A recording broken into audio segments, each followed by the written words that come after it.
Esta es la fotografía de Zbigniew Beksiński. A lo largo de una carrera artística de 50 años, materializaría sueños y pesadillas en lienzo y celuloide. Atrajo la atención hacia el arte polaco y ayudó a definir la estética del metal moderno.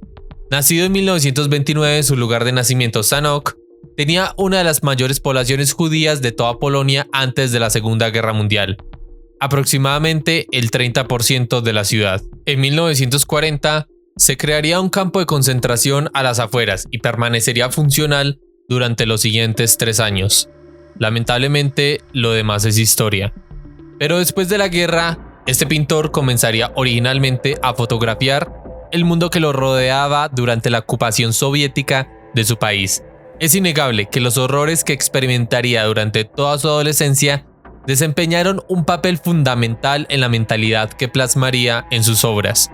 Aunque no recibió una formación formal artística, en 1955 estudió arquitectura y desarrolló habilidades de dibujo técnico que más tarde le servirían para varios oficios. Además de entrenar su mano, también aprendió la historia y el simbolismo de la arquitectura, lo que le permitió hacer comentarios sociales a través de sus pinturas.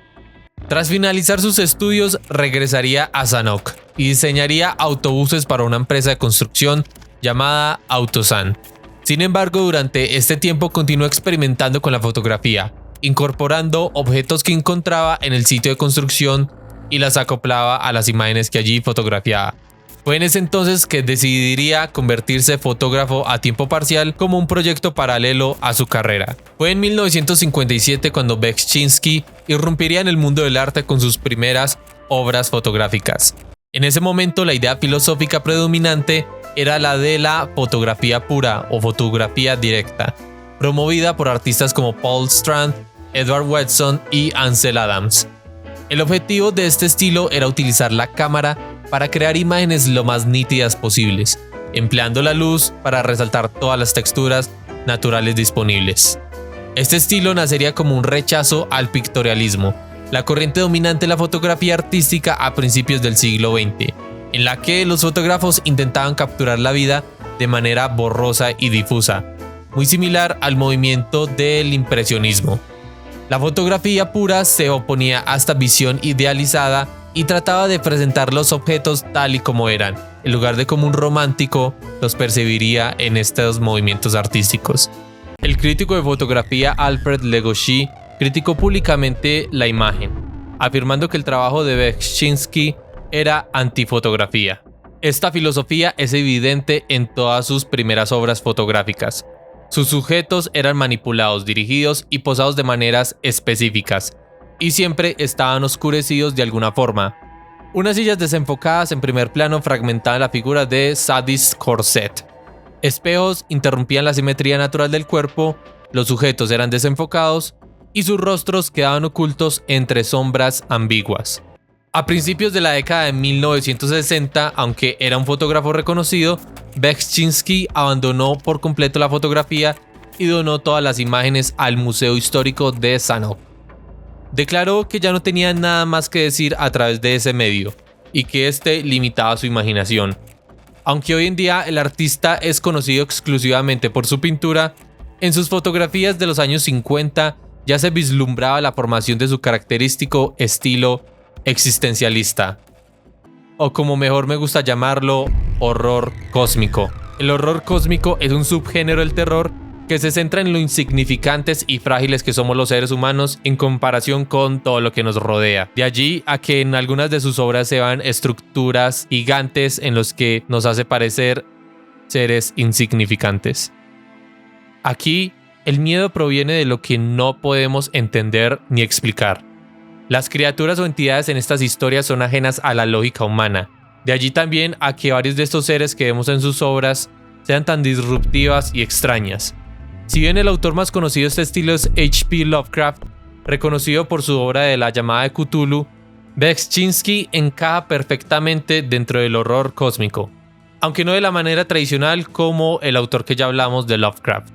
Sus pinturas no representan a los típicos dioses cósmicos ni monstruos tentaculares, pero sí transmiten una sensación de desolación, insignificancia humana y una realidad deformada más allá de nuestra comprensión, que son elementos recurrentes del horror cósmico.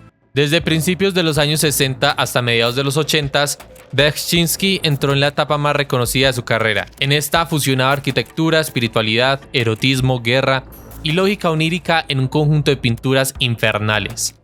Cada una de sus obras carecía de título, ya que no le gustaba la idea de nombrarlas por el riesgo de que se malinterpretaran o se impusiera una interpretación, dejando al espectador dar sus propias opiniones o intenciones con sus obras.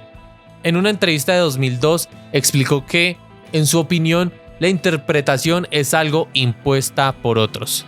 Hablando sin modestia, sus pinturas estaban hechas para ser admiradas y contempladas, sin necesidad de preguntar qué significaban. Decía que si tenía algo que decir, lo escribiría o lo diría directamente, sin necesidad de la pintura para expresarlo. No le gustaba la idea de interpretar su obra y se molestaba con los críticos que intentaban ofrecer explicaciones simplistas sobre su significado. Sin embargo, aunque Beksinski rechazara la interpretación, es difícil ver sus pinturas sin pensar en su vida y en el clima político en el que creció. Sus obras parecen reflejar experiencias personales y conceptos que lo obsesionaban y atormentaban. Su infancia durante la Segunda Guerra Mundial dejó una profunda huella en él, y es el tema más recurrente en todas sus pinturas.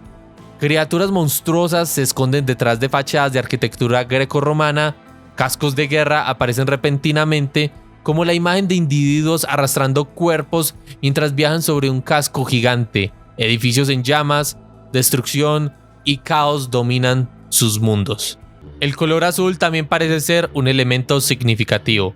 El azul de Prusia que se utilizaba en la pintura estaba relacionado con el ácido prúsico, una sustancia presente en el letal pesticida Ciclón B, utilizado en las cámaras de gas durante el Holocausto. Beksinski parece referirse a esto en algunas de sus pinturas, en las que una figura encapuchada de azul observa un tren de vagones cubiertos de símbolos religiosos, transportando figuras esqueléticas. La muerte también era un tema recurrente. Como mencionamos al principio, la infancia de Beksinski en la Polonia después de la guerra se vería reflejada en sus obras de diferentes formas, principalmente en crucifijos y lápidas.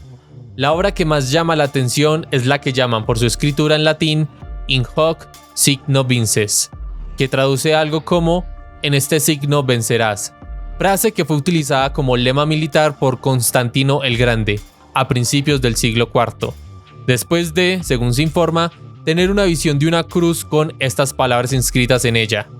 En la obra de Beksinski, la frase junto a la figura recurrente de la muerte, el azul de Prusia que ya hablamos hace un momento, contribuye a la atmósfera distópica y sombría de la pintura. El cuerpo humano es el tema central de la mayoría de sus obras, y siempre aparece distorsionado, fusionado con otras formas o marcado por la fragilidad y el sufrimiento. Sus representaciones de cuerpos delgados parecen ligadas a la guerra y a menudo se combinan con símbolos religiosos y elementos de destrucción.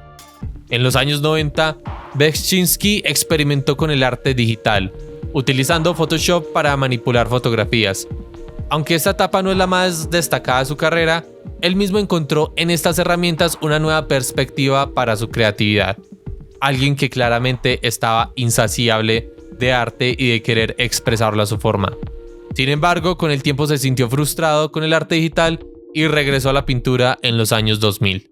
Trágicamente, el 21 de febrero de 2005 se le arrebató la vida a Beksinski por un sujeto llamado Robert, el hijo de su ama de llaves, quien lo apuñaló 17 veces tras negarse a prestarle el equivalente a $100. Ese año, en el festival de Burning Man, se exhibió una cruz roja en forma de T en su honor, y poco después, la ciudad de Sanok inauguró un museo en un castillo dedicado a su obra que sigue abierto hasta el día de hoy. Beksinski es sin duda el símbolo del nacimiento del arte moderno polaco, pero también representa una reacción a un periodo caótico de la historia mundial. Vivió y sufrió la guerra, la ocupación y el totalitarismo, y transformó esas experiencias en un grito artístico visceral, literalmente, ante los horrores de la vida. Su arte es una ventana invaluable a una visión emocional del pasado, un recordatorio de que en medio de la devastación, el arte sigue siendo un poderoso medio de expresión. Nos vemos en un próximo video. Hasta pronto.